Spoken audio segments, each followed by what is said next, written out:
విషయే సర్వవిద్యానాం దక్షిణామూర్తయే నమః. పున్నాలవంశకైరవక్తం పూర్ణం దయానిధి అనంతగుణైకదీక్షం రాజాదిరాజం పుటాంచితరత్నసేవం శ్రీరాజయోగి గురుభంతరతో నమామి. శ్రీరాజయోగి గురు శిష్యం నిజానంద దీక్షితం పురుష నరసింహ యోగి నామాంకితం సద్గురుతే నమో నమః. ఈరోజు ఈ పుణ్యతృప్తి ఆశ్రమము ప్రారంభోత్సవం జరిగింది. ఇక్కడ ఈ ఆశ్రమం ప్రారంభోత్సవం ఈ రోజు మనమందరూ సాక్షులైనాము ఈ ప్రారంభోత్సవానికి పెద్దల ద్వారా. అలాగే సర్వాధ్యక్షులైన నరసింహయోగి గారికి పాల్పొద్దుకు, అమ్మగారి పాల్పొద్దుకు, మన వేదిక పైన ఉన్న శివపన్న, సోమన్న, మొహమ్మద్ అన్న, నరసింహుడు, వీరప్ప, మన తదితర పేర్లు కొట్టలేకుండా ఏమంటే పేరు ఉన్న వారికి గౌరవశ్రేష్టంగా నమస్కారం చేసుకుంటాను. గిడ్డయ్యకుడు అని ఇది దీక్షిత సాంప్రదాయము అంటే మామూలుగా ఈ సాంప్రదాయము అందరికీ అతి సులభంగా అనిపించదు. ఈ పాల్మూరు గ్రామంలో ఆ విద్యావంతులు ఉన్న ఇది గుణాతి గుణంగాను రహస్యాతి రహస్యంగాను ఈ తత్వంని చాలా తక్కువ మందికి గురువులకి అందించిపోయినారు. అలాగే ఎరుకనగా ఏ వస్తువు, ఎరకనగా ఎక్కడుంది, ఎంతటిది అది, ఎరకనగా ఏర్పడినదా, ఎరకనగా ఏమీ లేదా, ఎరిగి చెప్పమురా, చెప్పితే మేము ఎరిగి ఒప్పెమురా, మరుగు ఇదే మూల మాయాదురుటకు గురుపుత్రుడవైతే గుట్టు తెలిసి ఉంటే ఎరిగి చెప్పమురా, చెప్పితే మేము ఎరిగి ఒప్పెమురా అని కసి మన హనుమంతరాజు గారు చెప్పినారు. అలాగే సృష్టి సృజన కాక ముందు ఏదైతే ప్రకాశం ఉన్నదో ఆ ప్రకాశము నుండి చైతన్యము బయలుదేరింది. సృష్టి సృజన కాక ముందు అంటే జీవ సృష్టి పుట్టక ముందు, ఈ ప్రపంచం ఉత్పత్తి కాకముందు ఏ వస్తువైతే నిన్ను నివృత్తమై ముళ్ళుగుచ్చు సందులేకైతే ఏ ప్రకాశం అయితే ఉన్నదో ఆ ప్రకాశం నుండి చైతన్యము ఉద్భవించింది. అంటే ప్రకాశం పేరు కాదు, చైతన్యం కాదు. చైతన్యం నుంచి ప్రకాశం లేదు, ప్రకాశం నుంచి చైతన్యం లేదు. రెండు ఒక నాణ్యం నుంచే వదం లేదు. ఆ చైతన్యము ద్వారానే ఒక ప్రకాశము పుట్టిస్తుంది. ఎందుకంటే శివరామ దీక్షితులు ఏమంటుంటే ఈ దుర్యోత్తరమైన చరాచరము ఈ సృష్టి అంతా పుట్టనే లేదురా అని కసి దీక్షితులు అంటారు. అరే పుట్టలేదంటే మళ్ళీ ఇప్పుడు కనపడుతున్నదే, ఈ అగుపడుతున్నది విశ్వం అంతా, ఈ నడుస్తున్నదే, మరి పుట్టలేదని కసి దీక్షితులు చెబుతున్నాడు. ఎందుకంటే ఆయన దీక్షిత సిద్ధాంతంలో ఏమంటున్నాడంటే ఈ ప్రపంచము పుట్టనే లేదురా అని అంటున్నాడు. అది విచారిస్తే అది ఆధ్యాత్మిక విచారణ ద్వారా విచారిస్తే నిజంగాను పుట్టలేదు. మన పుట్టింది కనపడుతుంది నడుస్తుంది అంటే ఎవడైతే పుట్టింది ఉండింది అనుకున్నాడు వాడు ఉంటేనే ఈ విశ్వం ఉంది. వాడు అడిగేవాడే లేదంటే ఏమీ లేదు. ప్రపంచము పుట్టనే లేదు. ఎట్లా అంటే జాగ్రత్త అవస్థ ఉందో మనకు కనపడుతుంది, నిద్రావస్థ ఉందో లేదు. ఇది ఒకప్పుడు కనపడి ఒకప్పుడు కనపడకపోతుంది. కాబట్టి ఈ నీవే పుట్టలేవురా, నీవే లేవురా, ప్రపంచం పుట్టనే లేదురా, ప్రపంచం పుట్టలేదా, నీవే పుట్టలేవు అని అంటాడు. ఇది ఎంతవరకు సమంజసం అవుతుంది, ఈ వైద్యం అవుతుంది? ఈ రహస్యము, ఈ దీక్షిత సిద్ధాంత రహస్యములు అంత సులభంగా ఈ మధ్యకి అందాలంటే అది ఎంత సూక్ష్మ పట్న కలిగి ఉండాలో అది గురువులు యాతిరిగి వాళ్ళకి బోధన అర్పించారు. అదే చైతన్యం నందు, అదే ప్రకాశం చైతన్యం పుట్టి చైతన్యం నుండి ఒక ప్రకాశం బయలుదేరింది. అది ఎటువంటి ప్రకాశము? ఎటువంటి ప్రకాశం అది అంటే ఆ ప్రకాశమే ఈ జ్ఞానేంద్రియములు, ప్రాణేంద్రియములు, విషయేంద్రియములు, అంతరేంద్రియములు, కర్మేంద్రియములు, ఈ 25 ఇంద్రియములతోనూ నడుస్తుంది మన ఆ ప్రకాశం. ఆ ప్రకాశము 25 ఇంద్రియములు ఈ శరీరమునందే నడుస్తుంది. మనం నడిచి మన ఈ బహిర్గత విషయేంద్రియం ఉండవు కదా. ఏమిటిది? శబ్దము, స్పర్శ, రూపము, రసము, గంధము. ఈ బాహ్య విషయముల నుంచి శ్రోత్రము ద్వారా శబ్దము నెరిగి, తొక్కు ద్వారా స్పర్శ నెరిగి, రూపము ద్వారా చక్షు ద్వారా రూపము నెరిగి, జుమ ద్వారా రుచి నెరిగి, ఘ్రాణము ద్వారా వాసన నెరిగి, ఈ 5 బాహ్యేంద్రియము నుంచి ఈ ఎరుగుతున్నది పంచేంద్రియం దాకా మనం ఒకే ఇంద్రియం చేరుతుంది, ఒకే ప్రకాశం చేరుతుంది, ఒకే ఇంద్రియం అనుభవిస్తుంది. అది ఏ ప్రకాశం? అది ఏ ఇంద్రియము? ఈ అనుభవించిన ఇంద్రియము దాన్ని దీక్షితులు అంటారు, ఈ చైతన్యమే మహామాయరా. మన ప్రకాశం ఎటువంటి ప్రకాశము? అది ఎటువంటి ప్రకాశం అంటే దాన్నే సాక్షి అని అంటారు, దాన్నే ఎరుకని అంటారు, దాన్నే ప్రత్యేగాత్మ అని అంటారు, దాన్నే చిద్బిందు అని అంటారు. మన ప్రకాశం పుట్టలేదని చెప్పి అంటే ఈ ప్రకాశంలోన ఏ ప్రకాశం ఉంటే అనుభవిస్తుంది కదా, ఆ వస్తువులే ఇన్ని పేర్లుగా మారింది. దీక్షిత సాంప్రదాయంలో ఇంటి సూక్ష్మమైన గురువు ద్వారా తెలుసుకొని అది ఎటువంటి ప్రకాశం అని గురువు ద్వారా దర్శనం చేసుకోవాలా. ఎందుకంటే ఇది సామాన్య ప్రజలకి ఇది అంత లభ్యం అయ్యే కదూ. కొంచెం ఇంకా సాంఖ్యము కొన్ని విషయంలో నేర్చి ఆ గురువు కృపకు పాత్రులై, గురువుకు పాత్రులైన తర్వాత తనకి స్వప్న ద్వారా తనకి గురువుకి 6 నిమిషంలో బోధ బోధిస్తే అతనికి దయ వస్తే, అతను దయ వస్తే మన గురు పుత్రులు నడుచుకోవాలా. ఎట్లా అంటే ఇది రహస్యంగానే ఉంది, నిజమే. ఎందుకంటే అందరికీ వేద్యం అవుతుందంటే వేద్యం కాదు. అందరు గురువులా అంటే అందరు గురువులా అంటే మళ్ళీ మీరు తప్పర్థం చేసుకోవద్దండి. ఇది నాకు చెప్పేది కాదు, పెద్దల ద్వారా నేను విన్నది నేను చెప్తున్నా. అది మనకి బాధ అనిపిస్తుండొచ్చు, నాకే అనేమో, అది నీకు కాదు, అది నాతో సహా. నిన్నన్నాను నన్నన్నాను కాదు ఇది బోధ. ప్రబోధ ఎట్లుందంటే నిన్నన్నాను నన్నన్నానే కాదు, ప్రతి ఒక్కరికి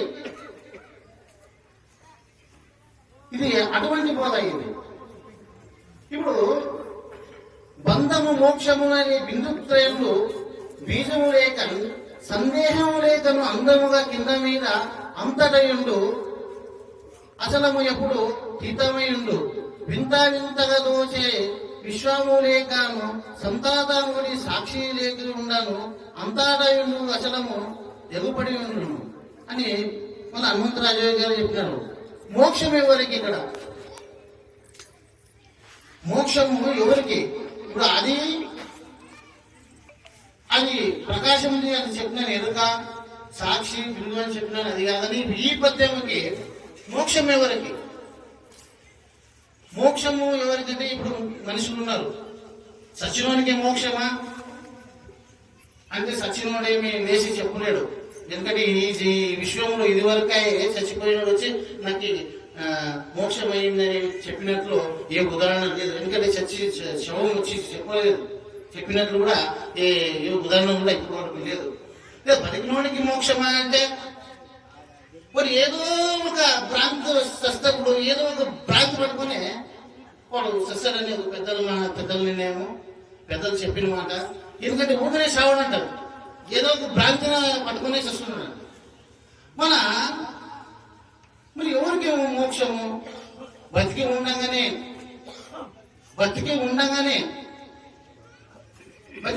అంటే భ్రాంతిరహితంగా చావడము అంటే చావడం అంటే ఎట్లా అయింది? ఒక ఉదాహరణకి పెద్దలు చెప్పినట్లు కొన్ని విత్తనములు తీసుకొని కొన్ని వేగించి తర్వాత అదే విత్తనములని పచ్చి విత్తనములతో వేసి నాటిన తర్వాత ఆ పచ్చి విత్తనములే మొలకెత్తవి, కానీ వేగిన విత్తనము మొలకెత్తదు. వేగిన విత్తనం మొలకెత్తదంటే ఆ అంకురత అనేది, అహం అనేది అంకురతని నశింపజేసింటాడు గురువు ద్వారా విన్నవాడు. ఆ అంకురతని నశింపజేసినక్కడ అవి మళ్ళా మొలకెత్తదు, భూమిలో ఉంటే కూడా, నీరు పడితే కూడా. అందుకే బతికినప్పుడే చావడం అనేది.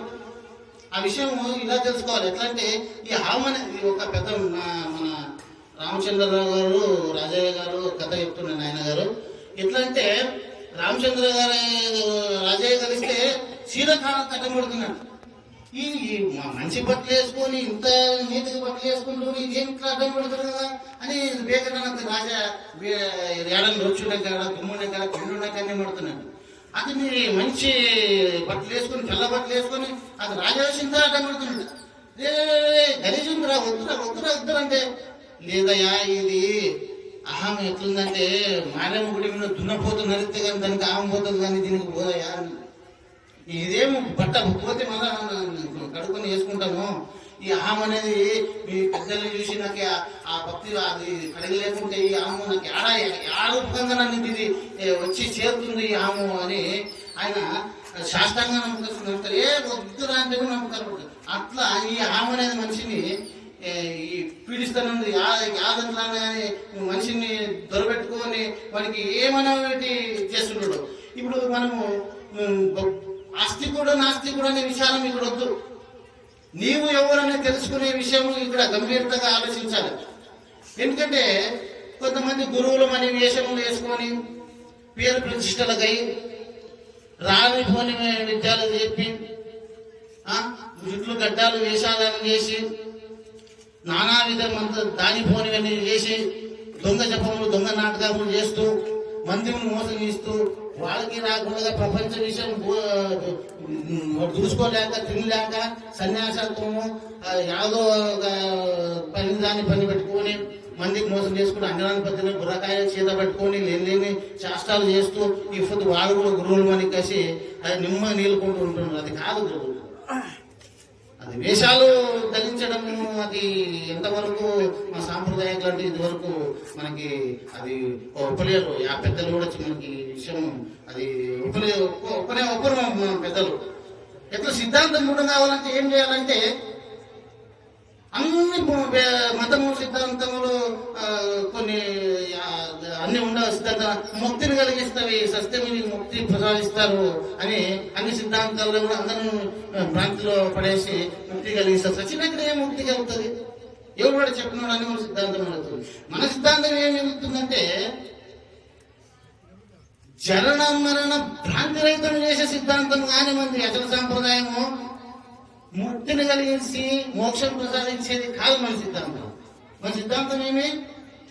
జననమన భ్రాంతి అనేది ఉన్నప్పుడు, జీవితం ఉన్నప్పుడే ఆ భ్రాంతిని తొలగించే పద్ధతిని దీక్షిత సిద్ధాంతము తెలియజేస్తుంది అని చెబుతూ మన ఈ అసలు గురువులు ఎట్లా ఉంటారు అంటే దండులు గాను, మహాదండులు గాను, సన్యాసులు గాను, దిగణ జ్ఞానులు గాను వేషధారణం చేసుకొని మోసకృత్యాలు చేయకుండా ఇదే సంసారంలో అప్పటి నుంచి ఇప్పటి వరకు కూడా ఆ కాలం నుంచి ఆనాటి నుంచి ఈనాటి వరకు కూడా ఈ కలిగే ముందు కూడా గురుస్మరణ చేస్తూ సదృదయములుగా సంసారం అందే ఉండి శిష్యుల్ని భ్రాంతిరహిత ప్రబోధానికి ప్రసాదిస్తూ సంసారం అనేది ఉండి సహృదయులుగా ఉండి, ఎందుకంటే సద్హృదయాలు అనేది ముఖ్యం. గురువులు అనేది ముఖ్యం కాదు. సద్హృదయులు అంటే మంచివాడా చెడ్డవాడా అనే రెండు విషయాలు ఉంటాయి. అంటే రావణాసుడు కూడా మంచివాడే అనేదే, అంటే దుర్యోధనుడు కూడా మంచివాడు అనేదే కా, అంటే అందరు గురువులు మంచివాడు అనేదే కా. మన లోపల ఏ సాక్షి ఏ ఎరుకైతే ఉందో అది ఎట్లా ఆటాడిస్తుంది. మా నాయన చెప్తుండే, ఒక శిష్యుడు వస్తుందంట, వాడిట్లా వీడిట్లా అని చెప్పేది ఉండండి రా ఉండను కానీ మళ్ళీ ఇంకొక నాడు మళ్ళీ కొన్ని ఏళ్ళ తర్వాత నాయన అది ఇట్లా నాయన ఇది ఇట్లా సరే నువ్వు చూసుకుంటూ మళ్ళా కొన్నిట్లయినా వానికి ఒక అట్లా కొన్ని సంవత్సరాలు చెప్పేదాన్ని వానికి వస్తా జ్ఞానం తెలుస్తూ వానికి అనుభవం అయిన అది మా గురువు గారు చెప్పింది. ఆయన పోయిన తర్వాత ఇది ఇంకా నాకైనా ఎట్లా అంటే ఊరుకున్నానంట. ఏది ఊరుకున్నాను వాటి అనుభవం మాట. అది ప్రపంచం ఇది ఇట్లా ఉంది, ఇది మాయ ప్రపంచం, ఇది నాకు ఏంటి కంటున్నా నా గురువు అప్పుడు నాకు అర్థం కాలేదు, ఇప్పుడు అర్థమవుతుంది. ఎందుకంటే నా ఆ స్థాయికి వచ్చినప్పుడే అర్థమవుతుంది. ఊరుకున్నాడు, ఏం జరిగారో జరుగుతుంది, నేను చెప్పుకుని పోతాను. విషయంలో అవుతుంది. ఏదైతే అంటించుకుంటావో అదే నేనే నానా విధంకి దుఃఖంకి దారితీస్తుంది. ఏ అంటించుకుని ఏముంటుంది? నువ్వే లేదన్నప్పుడు ఇంకేముంటుంది అక్కడ? ఏమి లేదు. అట్లే ప్రతి ఒక్కరు అధీక్షిత సిద్ధాంతానికి వచ్చిన వాడు కానీ వేల సిద్ధాంతంలో మనకు వాళ్ళు గొడవద్దు. ఇంకొకరు చెవు కొరికేది కూడా అవసరం వద్దు, ఎవరు చెప్పేది వినేది అవసరం వద్దు. గురువు మంత్ర జ్ఞానం గాను, గురు సేవ గాను, ఆశ్రమం కట్టేది ముఖ్యం కాదు. ఏమో తిరుగుబడి కట్టచ్చు, నడిపేది ఇప్పుడు మనకి ఇతను కొత్త మన కట్టడి ఇప్పుడు చేస్తాడు. ఇప్పుడు దినం దీపరాజు మీద పనిపాటి వెంకటెంకేలా మనకు కథ ఉంది. ఓపెనింగ్ చేసిన మనకేసి సంతోషం పడేది కాదు, దాన్ని నడుపుకున్న మీద కూడా అంతే గంభీరతంగా ఉండదు. అట్లే సదృదయ గాను, అందరితోనూ ప్రీతి పాత్రలు గాను ఈ అక్షర సాంప్రదాయ రహస్యములు తెలుసుకుంటూ, రహస్యం తెలిసినంత మాత్రాన మంచివాడని కాసి కాదు, మంచి నడకలు నడుస్తూ త్రికరణ శుద్ధిగా ప్రవర్తిస్తూ ఈ గురు బోధని అంతే ఆనందంగా స్వీకరిస్తూ సంతోషంగా జీవనం గడపాలని అందరితో విజ్ఞప్తి చేస్తూ ఈ గుడ్డెందూటి గ్రామం నందు ఈ నా 2 మాటలని అందరి ద్వారా ముగిస్తున్నాను. సద్గురు ప్రభు మహారాజుకు అంతా. ఈరోజు విశేషంగా నాకు చాలా సంతోషం అయింది. ఒక్కొక్కరు ఒక్కొక్క సబ్జెక్టు చెప్పుతుంటే నాకు నరసింహయోగి శిష్యులుగా కూడా అచల సాంప్రదాయాన్ని ఇంకా ముందరు సాగిస్తారని ఇంత నమ్మకం కూడా వచ్చేసింది ఈరోజు. అలాగే ఈ మీద ఉన్న వాళ్ళంతా తక్కువ, కింద ఉన్న వాళ్ళంతా తక్కువనే కాదు, ఆ తక్కువ ఉన్న మీనికి రానికనే వీళ్ళంతా కృషి చేస్తున్నారు అని తెలుపుతూ, మీరు కూడా శిష్యులంటే ఎవరో గురువులు బాలిసలు చేసుకునేది కాదు. మన గురువుగా సొంత సోదరులు, సొంత కుమారుల కన్నా ఎక్కువగా శిష్యుల్ని ప్రేమించే గురువులు ఉన్నారు. ఇట్లా పెద్దలు వాళ్ళ సంగత్యం చేసుకుని మీరు కూడా ప్రేమగా నడుచుకుంటూ ఈ ఓపెనింగ్ చేసినట్లు ఉన్న విజయపూడి అందరూ భక్తులు సహకారం చేసి అందరికి కూడా మీరు ఈరోజు సేవా కార్యక్రమం చేసినారు. వాళ్ళు కూడా అందరూ సంతోషంగా ఉన్నారు. ఈ ప్రసాదాన్ని, గురు ప్రసాదాన్ని అందరికీ పంచుతూ మీరు కూడా ఐక్యమత్యంగా అన్ని ఆశ్రమంలో అందరూ ఐక్యమత్యంగా ఏదో సన్న పుట్ట విషయాలు ఉంటాయి. అవి మనకి వ్యక్తిగతంగా ఉండొచ్చు కానీ ఆశ్రమంకి కాదు. వ్యక్తిగతంగా ఏమో సన్న విషయాలు వస్తుంటవి పోతుంటవి. మన ఆశ్రమం గురుసేవకు మాత్రం ఏది లోతు కాకుండా చూసుకోవాలి.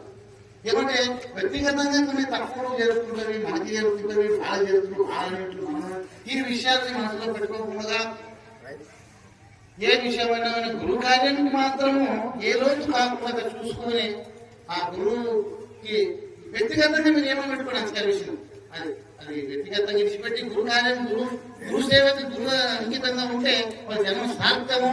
వాళ్ళంత పుణ్య పురుషులు ఎవరు లేరని భావిస్తుంటాను. అందుకే వాళ్ళు కూడా నేను నమస్కారం చెబుతూ 2 మంత్రాలు ముగిస్తున్నాను. ఏ సద్గురు ప్రభు మహారాజుకు. నాకు అనిపిస్తుంది ఇది సమిష్టి భావం. సమిష్టి భావంగా ఉన్నప్పుడే మనకు ఈ బోధ ప్రకాశిస్తుంది. ఏదైనా ఉంటాయి మనకు ఉంటాయి. గురువులు అక్కడ వదిలేసుకొని గురుగారి దగ్గర శుద్ధాంతకంతో వచ్చి మనము ఈ కార్యం చెప్పదలిచారని మనోవాక్య కర్మల తీగల శుద్ధిగా చెప్పారు. మరి ఇక్కడ జమలమ్మ గారు, మరి నాయన గారి పేరేమి మునీంద్ర గారు, మరి జమలమ్మ గారు, గోపాల్ గారు, ఇక్కడ గురుభక్త మండలి అంచి గారు చాలా కృషి చేశారు. చాలా వాళ్ళు చెప్పకుండా మన సాంప్రదాయంగా మన పాలెం నరసింహనారాయణ గారు మనకి ఎందుకంటే అప్పటికప్పుడు తెలుసు కాబట్టి ఆయన ఫోన్ ద్వారా మనం మీరు పిలిచినట్లే మీరే చెప్పినట్లే మనం భావన చేసుకుంటూ మేము ఇక్కడికి వచ్చిన మీ అందరికి కూడా గురుకృప ఆశీర్వాదం తప్పనిసరి.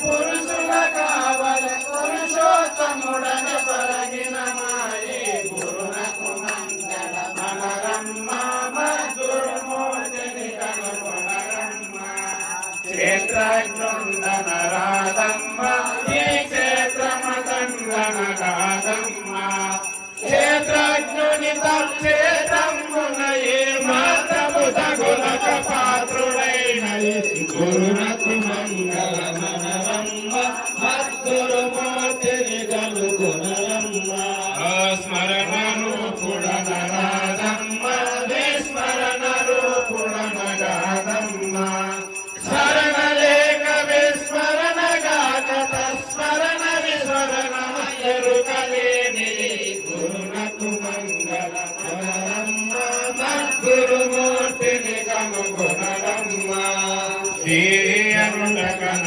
రాధమ్మ ఈ దేహమతంగన కాదమ్మ అహంభావనుల కంట సంతులకు దేహి దేహముల తెరవుకోని గురునకు మంగళ మనరమ్మ మద్గురుమూర్తిని కనుగొనరమ్మ పిండ రూపుడన రాధమ్మ బ్రహ్మాండ రూపుడన కాదమ్మ పిండాండ బ్రహ్మాండ పాండముల నిండు రాణి గురునకు మంగళ మనరమ్మ గురుమూర్తిని కనుగొనరమ్మ జ్ఞానియముటకన రాధమ్మ అజ్ఞానియముటక విలేదమ్మ జ్ఞానములో మనొక్కటియు తానుగాక శూన్యానికి మీరిన గురునకు మంగళ మనరమ్మ మధురమూర్తిని కనుగొనరమ్మ యోగియనుటకన రాధమ్మ మరి భోగియనుటకన రాధమ్మ యోగి భోగి ఉద్యోగములంతని భాగవతమయ భవకృష్ణుండని గురునకు మంగళ మనరమ్మ మధురమూర్తిని కనుగొనరమ్మ మేలు కేడులన రాధమ్మ ఏ మేలు కేడులని రాధమ్మ కాలకూటముల కన్న మిక్కిలకు జాల మాంబలక క్షణముల బాటిన గురునకు మంగళ మనరమ్మ మధురమూర్తిని కనుగొనరమ్మ తరుణులారైతునికి భక్తితో మురయచు మోక్షిన మోక్షము చేకుడు గురునకు మంగళ మనరమ్మ మధురమూర్తిని కనుగొనరమ్మ శ్రీ సీతారామ సద్గురు బ్రహ్మరాజుకు శివరామ దీక్షితుల సద్గురు బ్రహ్మరాజుకు శ్రీ కంబాలూరి అప్ప బ్రహ్మ సద్గురు బ్రహ్మరాజుకు పరశురామ నరసింహదాస్ సద్గురు బ్రహ్మరాజుకు పరశురామ సీతారామ సద్గురు బ్రహ్మరాజుకు శ్రీ భాగవత కృష్ణదేశికేంద్రుల సద్గురు బ్రహ్మరాజుకు శ్రీ పీలుకాన శంకర్రావు సద్గురు బ్రహ్మరాజుకు శ్రీ పీలుకాన లక్ష్మణరావు సద్గురు బ్రహ్మరాజుకు శ్రీ వెంకటేశ్వరరావు దూత సద్గురు బ్రహ్మరాజుకు శ్రీ భూమానంద మందిపల హనుమంత రాజాక రాజవి సద్గురు బ్రహ్మరాజుకు శ్రీ దయానంద పొన్నాళ్ల రాజాక రాజవి సద్గురు బ్రహ్మరాజుకు మాతృ శ్రీ మీనాక్షమ్మ సమేత శ్రీ అచల ఋషి నిజానంద గుడిసె నరసింహ రాజాక రాజవి సద్గురు బ్రహ్మరాజుకు